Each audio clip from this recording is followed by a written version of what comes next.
আসসালামু আলাইকুম। নতুন রেসিপিতে সবাইকে স্বাগত। আজকের রেসিপিটা অনেক স্পেশাল। আমার চ্যানেলে আগে কখনো চকলেট কেকের রেসিপি শেয়ার করা হয়নি। তাছাড়া অনেকেই হয়তো জানেন, রিসেন্ট আমার চ্যানেলে 1000 সাবস্ক্রাইবার পূর্ণ হয়েছে। তার কারণে আজকে উইদাউট ওভেন চকলেট কেকের রেসিপি শেয়ার করছি। চলুন রেসিপিটা শিখে নেওয়া যাক। প্রথমে একটা চালনির মধ্যে নিয়ে নিচ্ছি 1 কাপ পরিমাণ ময়দা। এর সাথে দিচ্ছি 1/4 কাপ কোকো পাউডার। দিচ্ছি 2 টেবিল চামচ পরিমাণ গুঁড়ো দুধ। এর সাথে দিয়ে দিলাম 1 চা চামচ পরিমাণ বেকিং পাউডার আর 1/4 চা চামচ পরিমাণ লবণ। এবার সবগুলো শুকনো উপকরণকে খুব ভালোভাবে চেলে নিচ্ছি।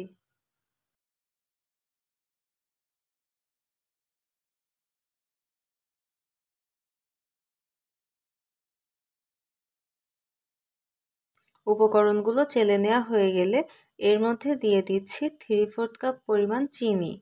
মিষ্টিটা স্বাদ বুঝে দিয়ে দেবেন। এখানে 3/4 কাপ আমার কাছে বেটার মনে হয়। কেউ মিষ্টি খেতে বেশি পছন্দ করলে মিষ্টি কিছুটা বাড়িয়ে দিতে পারেন। শুকনো উপকরণগুলো আরও একবার খুব ভালোভাবে মিশিয়ে নিচ্ছি। এর মধ্যে দিয়ে দিলাম 2টা ডিম। ডিম দেওয়ার আগে অবশ্যই ডিমটাকে রুম টেম্পারেচারে নিয়ে আসবেন, তারপর দিয়ে দেবেন। দিচ্ছি 1/4 কাপ পরিমাণ ভেজিটেবল অয়েল। আরও দিচ্ছি 1/2 কাপ পরিমাণ লিকুইড মিল্ক। দিয়ে দিলাম 1 চা চামচ পরিমাণ ভ্যানিলা এসেন্স। চকলেট কেকে চাইলে ভ্যানিলা এসেন্স স্কিপ করতে পারেন। ভ্যানিলা এসেন্স দেওয়ার ফলে খুব ভালো একটা ঘ্রাণ পাওয়া যায়, তার কারণে দিয়ে দিলাম।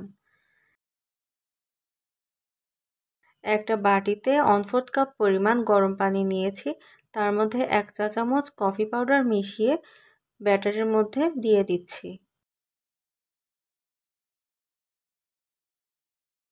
হালকা হাতে ব্যাটারকে মিশিয়ে নিতে হবে।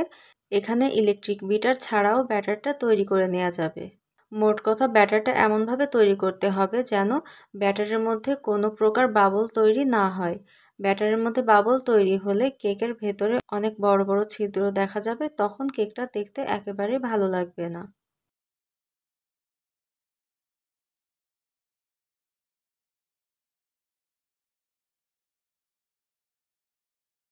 মোল্ডের ভেতরে তেল দিয়ে ব্রাশ করে তার সাথে বেকিং পেপার বিছিয়ে ব্যাটার ঢেলে রেখে দিচ্ছি একটা সাইডে। কয়েকবার এরকম ট্যাপ করে নিতে হবে যাতে করে ভেতরের বাবলগুলো নষ্ট হয়ে যায়। অন্যদিকে আগে থেকে একটা ননস্টিক হাঁড়ির মধ্যে 1 কাপ লবণ বসিয়ে গরম করে নিয়েছি। এরপর কেকের মোল্ডটা বসিয়ে দিয়েছি।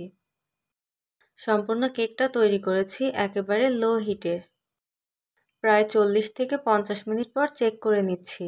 এখানে আমার স্টিকটা একেবারেই পরিষ্কার দেখা যাচ্ছে, তার মানে কেকটা সম্পূর্ণ হয়ে গিয়েছে। কেকটা একটা সাইডে রেখে দিয়েছি ঠান্ডা হওয়ার জন্যে। সেই ফাঁকে কেকের জন্য যে চকলেট সিরাপটা তৈরি করেছি সেই রেসিপিটা দেখিয়ে দিচ্ছি। একটা ফ্রাইং প্যানে 1 কাপ দুধ নিয়েছি।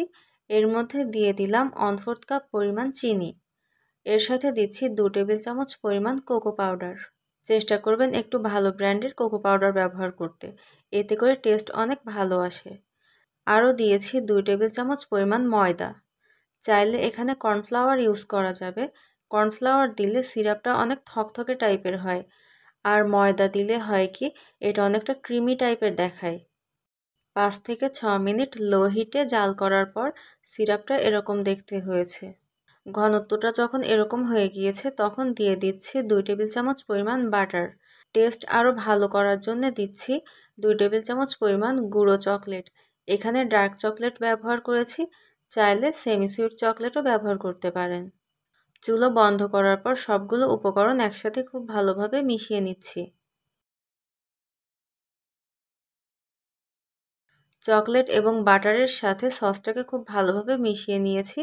এরপর সসটাকে আরও কিছুক্ষণ নেড়েচেড়ে ঠান্ডা করে নিচ্ছি।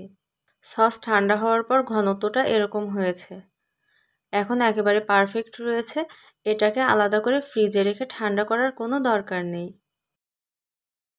অন্যদিকে কেকটাও ঠান্ডা হয়ে গিয়েছে। ওপর থেকে কাগজগুলো তুলে নিচ্ছি।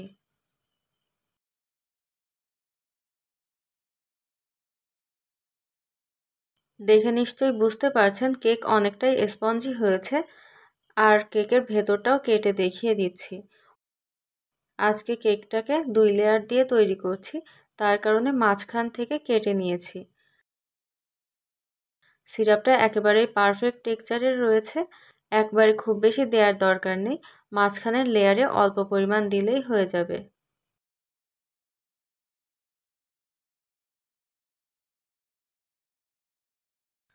ওপরের লেয়ারটাও দিয়ে দিয়েছি। সম্পূর্ণ সিরাপটা কেকের চারপাশে দিয়ে দিচ্ছি।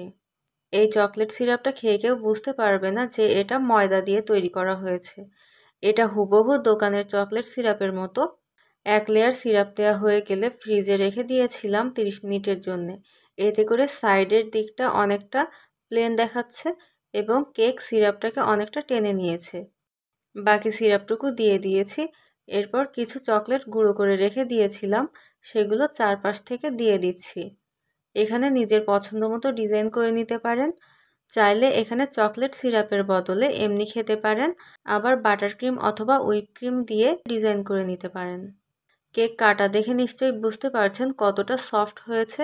চুলায় এরকম সফট কেক তৈরি করতে কোনো প্রকার সমস্যা হবে না যদি আমার রেসিপিটা সম্পূর্ণ ফলো করেন। একটা প্লেটে সার্ভ করে নিয়েছি, আর কেটে দেখাচ্ছি ভেতর কতটা সফট হয়েছে। একেবারে সুপার ময়েস্ট চকলেট কেক হয়েছে। এটা খেতে কতটা টেস্টি হয়েছে সেটা না তৈরি করলে বুঝতে পারবেন না। বাড়িতে অবশ্যই তৈরি করবেন এবং কমেন্ট বক্সে জানাবেন রেসিপিটা আপনাদের কাছে কেমন লেগেছে। চ্যানেলে নতুন হয়ে থাকলে অবশ্যই সাবস্ক্রাইব করার অনুরোধ রইল। কথা হবে পরের কোনো রেসিপিতে। আজকে এখানে বিদায় নিচ্ছি। আল্লাহ হাফেজ।